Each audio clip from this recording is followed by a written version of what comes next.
अलिबाग तालुक्यातील आवास फाटा ते सासवणी या रस्त्याची गेल्या 2 वर्षांपासून खाचखळगे व खड्ड्यांमुळे पार दुरावस्था झालेली असून या रस्त्याची दुरुस्ती डांबरीकरण कधी करणार असा सवाल खड्डे ॲक्टिव्हिस्ट दिलीप जोग यांनी केला असून याबाबत जिल्हाधिकारी व सार्वजनिक बांधकाम विभागाचे कार्यकारी अभियंता यांना एक निवेदन देण्यात आले।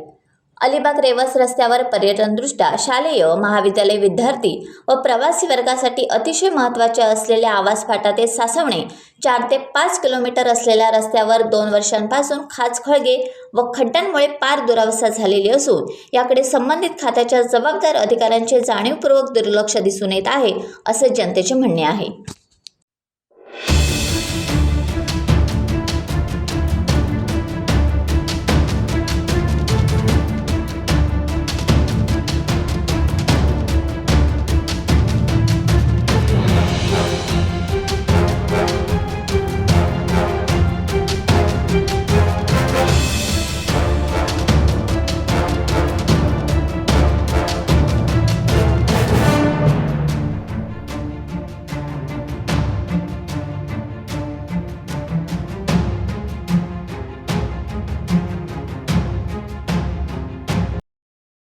ॲक्टिव्हिस्ट आत्ता जो व्हिडिओ टाकतोय आपण किंवा आता मी मुलाखत देतोय ती आवास फाट्यापासून आवास सासवणे दिघोडी हा जो रस्ता आहे हा मला वाटतं राज्यमार्ग आहे, PWD कडे आहे।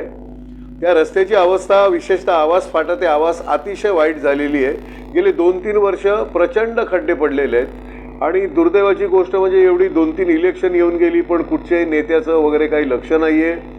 आपली लोकसुद्धा 100-500 घेऊन मतं टाकतात आणि असाच कारभार खड्ड्यात आपली आपटी सतत चालू आहे। काय करायचं? मी सतत कंप्लेंट करत असतो। आत्ता पण मी PWD एक्झिक्युटिव्ह इंजिनियरकडे कंप्लेंट केलेली आहे, बघूया काय होतंय। पण लोकांनी सुद्धा आपणहून पुढे येऊन तक्रारी करायला पाहिजे। धन्यवाद। खड्डे ॲक्टिव्हिस्ट दिलीप जोग। टाइम्स डिजिटलला लाईक करा, शेअर करा, सबस्क्राईब करा आणि बेल आयकॉन दाबायला विसरू नका। Times digital.